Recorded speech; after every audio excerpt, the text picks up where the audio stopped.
Hey everyone, Steven here, and today I'm doing an unboxing and first impressions video for the Sansui G27F6Q-PRO. I've seen this company around for the past year, but this is the first monitor that has really struck my eye because of the specs and the price. I'll have a full review out after I've tested this for a couple of months, but what I can say is that this has made a very good first impression. Now, I won't cover all of the in-panel settings or check all of the performance metrics like the response time with my on-screen response time testing tool. I'm going to save that for the final review, but I will talk about this in a more general sense and just give you an idea of what I initially think about this monitor in regards to performance. With that being said, let's get into the specs. The G27F6Q-PRO is a 27-inch 1440p IPS panel monitor with a 240Hz refresh rate and a 1 millisecond motion picture response time. This features HDR10, 10-bit color depth. With this, I'm assuming this is 8-bit plus FRC, not true 10-bit color though, and this covers 98% of the DCI-P3 and 130% of the sRGB color space. The typical brightness here is 320 nits. Now, this being an IPS panel, this most likely has a 1000:1 contrast ratio, though they didn't list this specifically in the specification breakdown. For ports, this has two DP 1.4, two HDMI 2.1, two USB 3.0A, one USB 3.0B, and a 3.5mm headphone jack. Now, for the DP port, you can hit the full 240Hz at 2K. With the HDMI port, you can only hit 144Hz at a 2K resolution, and that's not taking into account if you are going to utilize 10-bit color when it comes to HDR. So I'm going to talk about this more in a little bit, but essentially this is a new version. So this is TMDS. So that stands for Transition Minimized Differential Signaling. And this isn't the normal FRL, which is the fixed rate link. So again, I'll talk about this here in a little bit. Keep in mind there are limitations to HDMI when it comes to the refresh rate. For the extra USB ports, these are on the left-hand side. So we have the USB expansion ports here. Very nice to see. You don't always see that on monitors in this price range, especially when they're delivering 240Hz and you have the IPS panel here. I do want to note that on the Amazon listing, there's a picture that says that this has a KVM switch. This is essentially what they're calling the KVM switch, which is just the expansion ports. There is no true KVM switch here. This also has two 2-watt speakers, which I will do a sound test for in a little bit. And for ergonomic adjustments, this has a height adjustment of 130mm. This can swivel to the left and right 30 degrees. This can tilt forward 5 degrees and back 20 degrees. And this can pivot 90 degrees to the left or the right.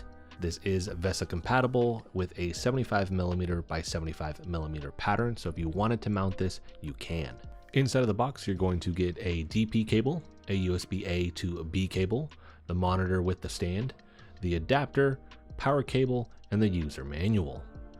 Last thing here is going to be the price, which is one of the main selling points because this is extremely affordable for everything that they've delivered here. So this is $275.99. Right now there is a $40 off coupon, so you're going to bring this down to $235, and it comes with all of these features, which I'm going to kind of cover those again here in a second, because this checks every single box I usually look for in regards to a monitor. When you get into these budget type prices, they don't always include those because they have to obviously make this something that they're going to make money at the back end of it. And if they pack in everything, it's too expensive. They can't make a profit. Here, I don't know how they did it. They packed in every single thing that I look for in a monitor. And a lot of times I do get that with an extremely high-end monitor. But here we're looking at extra USB ports, speakers, full panel adjustments in terms of the ergonomics, because a lot of these, they may only tilt. This has height, swivel, tilt, and pivot, which is insane. And then on top of that, they even still added the RGB lighting on the back. A lot of times you get a handful of those things, not all of them. The only thing missing here would be a true KVM switch, so you can connect your peripherals to the monitor, and then anything that is connected to the monitor would utilize that mouse and keyboard, and then a USB Type-C input that you could use as a display input, and then would also supply the high power watt output that could power, for instance, a laptop or a handheld. Now those things are usually found potentially on really high-end monitors, so I understand that they're trying to bring this in at a certain price point, so they can't deliver everything that's out there. But if they did with this, I think it would have shot this into the stratosphere. With that being said though, they've delivered everything else that you would want to find here. And for reference here, if we were to look at a similar monitor, similar specs with the 240Hz IPS panel in this same price range, you may find a lot of these features will not be there. It may only have tilt for the physical adjustments, it won't have any USB expansion ports, and then it definitely won't have any RGB lighting. It'll be pretty plain with the molding here. This gives you all of those extras.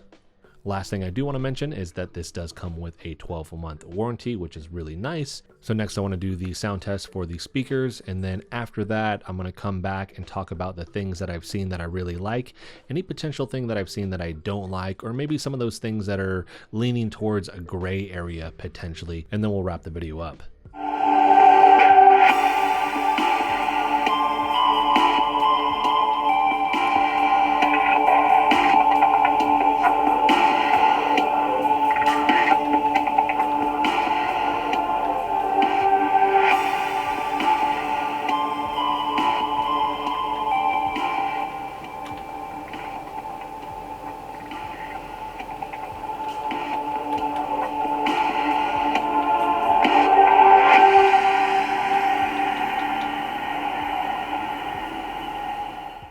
Shifting over now to my initial thoughts on this monitor, man, they've done a really good job here. They've delivered all those extras that I talked about, but that really doesn't matter if the performance isn't good. And I'm happy to say the performance here is pretty solid. Again, I haven't tested this using the on-screen response time testing tool, but overall with what I'm seeing with my eye, very solid performance.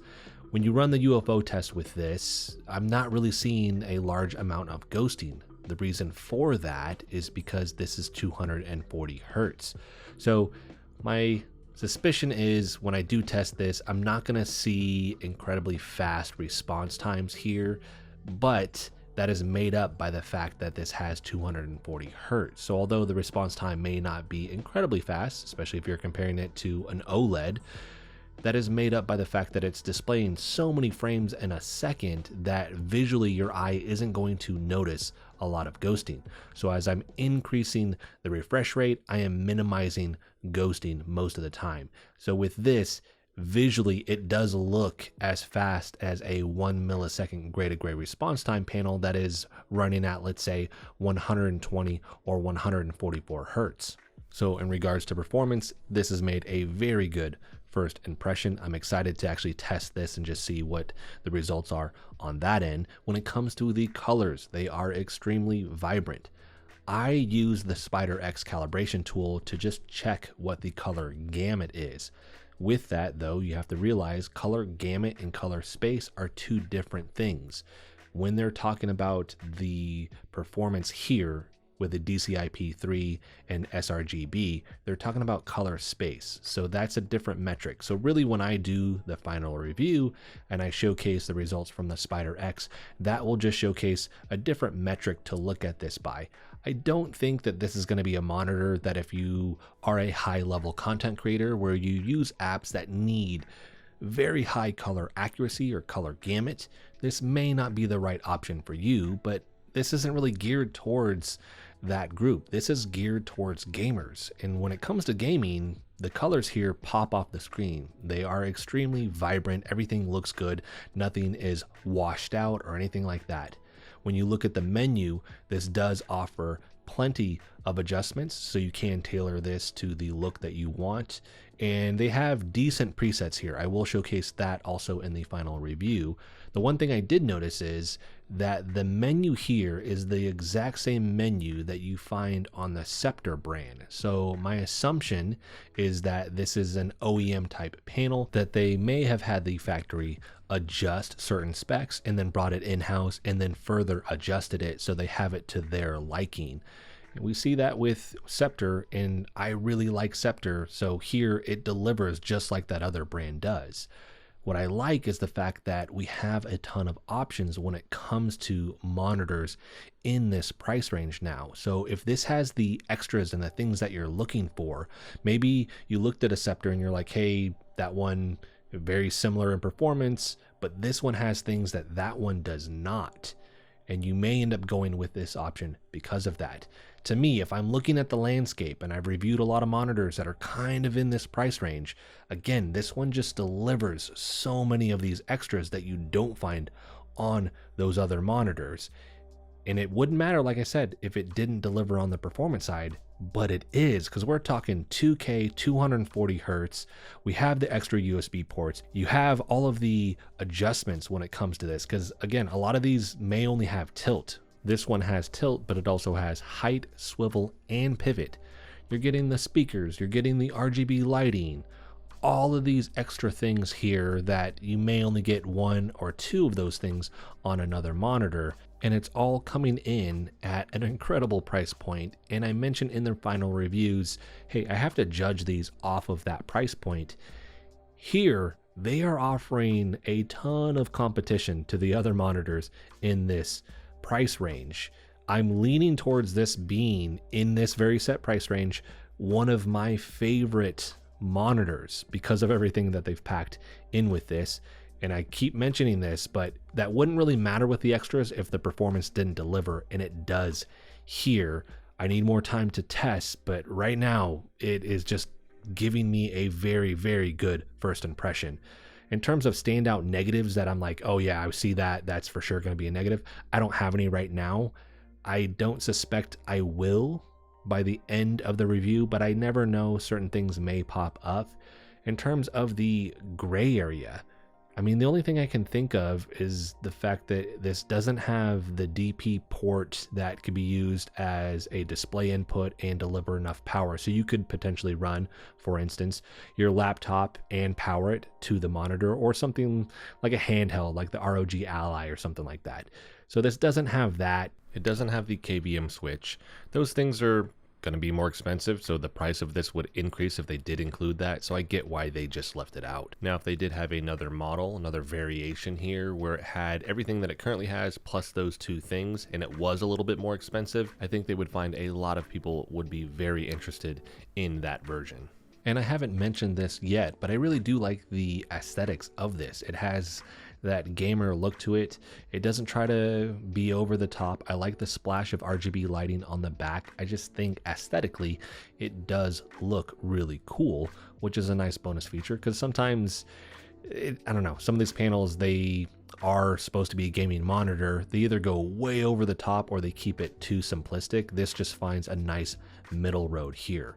Now, I've tried to show a vast array of different gameplay footage and make sure that that is labeled. Here you have HDR. That may be a gray area thing. In this price point, personally, I don't expect great HDR. You're not going to get any local dimming zones or anything like that with this. It's there, you can use it on PC. There's a lot of things you have to adjust to really just nail down the look. On consoles, it looks better. And speaking of consoles, performance with consoles has been really, really good. I will showcase what you have access to right now for that as well, for the Xbox Series X. And looking here, we have 4K, so this will upscale, which is awesome. There, you won't get the 120 hertz. So what's going to happen is it's going to downgrade the resolution. So you can do 1440p at 60 or 120 hertz, but at 4K, you can only do 60 hertz. A lot of monitors in this price range don't even allow you to upscale to 4K, so there is an upside here. And this does have variable refresh rate, so you actually can enable that. Make sure that you enable that in the panel settings, and then here it will show up in the video modes. So you have the variable refresh rate. You can have this off, on, or game only. If you don't have it turned on in the panel, this will be grayed out. And for the PlayStation 5, you will find similar options are available to you.